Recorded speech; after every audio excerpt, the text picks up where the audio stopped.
Arihant, Namaskar. Today we are going to see how to find the rational numbers between given two rational numbers. तो आपको दो rational number दे रखे हैं, उसके बीच में बहुत सारे रैशनल नंबर्स होते हैं. There are infinite rational numbers. हमें उनमें से कुछ रैशनल नंबर्स को ढूंढ निकालना है और उसके लिए हम मेथड जो यूज़ करने वाले हैं वो mean method. We are going to learn about this mean method. देखते हैं कैसे करते हैं. Suppose you are given that A and B are rational numbers.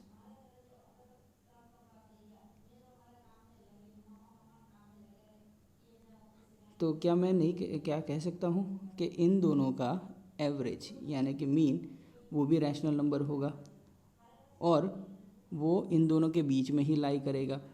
जैसे कि मान लो अगर A की वैल्यू 4 होती और B की वैल्यू 6 होती तो 4 + 6 डिवाइड बाई 2 करता तो मुझे आंसर मिलता 10/2 यानी 5 which is between 4 and 5 and it's a rational number.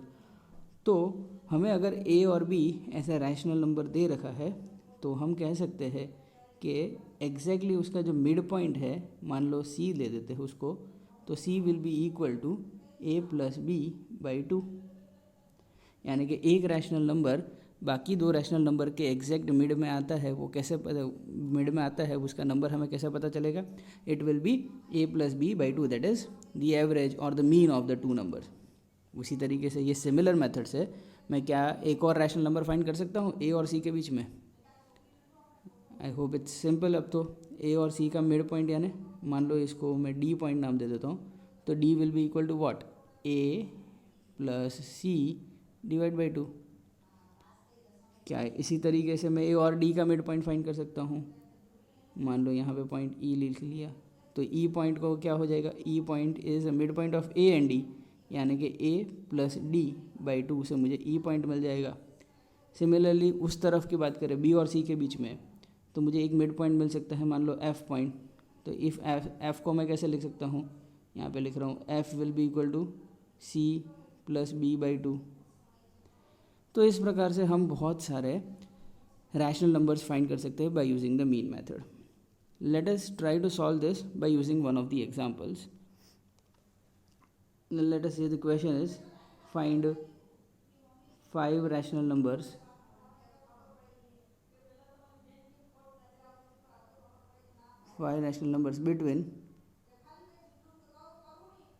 between let us say 2 and 3. 2 और 3 के बीच में 5 रैशनल नंबर्स फाइंड करने हैं. तो स्टार्ट करते हैं. पहला पॉइंट क्या होगा? पहला पॉइंट 2 और 3 के बीच का पॉइंट ले लेते हैं. लेट अस से यहाँ पे मैं ऐसे नंबर लाइन बना देता हूँ. ये पॉइंट 2 आ गया, ये पॉइंट 3 आ गया. इन दोनों का मिड पॉइंट फाइंड कर रहे और उसको मैं A नाम दे देता हूँ. तो A will be equal to what? 2 + 3/2 which is equal to 5/2. तो ये आपका पॉइंट आ गया 5/2. अब A और 2 का मिड पॉइंट निकालना हो जिसको मैं B नाम दे देता हूँ, तो B की वैल्यू क्या होगी? It will be B will be equal to A यानी कि 5/2 + 2/2 which will be equal to क्या? तो ऊपर देखो, ऊपर फ्रैक्शन एडिशन आ रहा है. तो फ्रैक्शन एडिशन है तो ऊपर मुझे एलसीएम पे ले लेना पड़ेगा. ऊपर वाले का एलसीएम क्या हो जाएगा? 2 और यहाँ पे 5 + 4 whole divided by 2 which will be equal to what? ये वाला 2 नीचे चला जाएगा यानी ये हो जाएगा 9/4. यानी कि B की वैल्यू आ गई 9/4. और मान लो C पॉइंट निकालना हो. C पॉइंट कहाँ पे आएगा? मान लो C पॉइंट यहाँ पे ले लेते हैं. A और 3 का मिड पॉइंट, 3 और A का मिड पॉइंट. तो इस प्रकार से मुझे C पॉइंट निकालना हो तो C will be equal to 3 + 5/2/2 which is equal to, वापस से आप देखोगे तो यहाँ पे भी एलसीएम निकालना पड़ेगा. तो 6 + 5/2 एंड होल डिवाइडेड बाय 2. तो ये बन जाएगा आपका 6 + 5 यानी कि 11 अपॉन ये 2 नीचे चला जाएगा तो 4, तो 11/4 हो जाएगा। तो इस प्रकार से 3 पॉइंट तो आ गए। हम मान लो और 2 पॉइंट निकालने हैं, 5 निकालने थे, तो 2 और पॉइंट ले लेते। एक ले लेते हैं 2 और b के बीच में, इसको मैं e नाम दे देता हूँ। तो क्या बन जाएगा, e will be equal to 2 + b। b की वैल्यू क्या थी, b की वैल्यू थी 9/4, तो 9/4 upon 2 which is equal to 4 2 ज़ा 8, 8 + 9 डिवाइड बाई 4 और whole divide by 2 which is equal to 9 16 17/8। ये 4 नीचे आ जाएगा इसीलिए।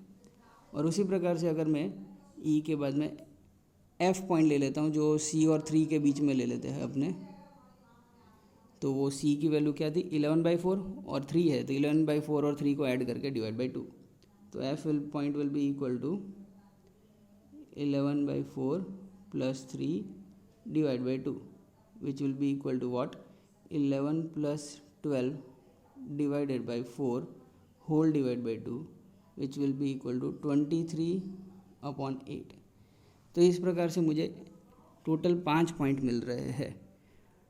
कौन कौन से पॉइंट्स मिल रहे हैं, the points you can see is 5/2, then 9/4, 11/4, 17/8 and 23/8. These are the numbers which we can say are between the two rational numbers 2 and 3 by using mean method हमने ये find किया। Yes, thank you very much.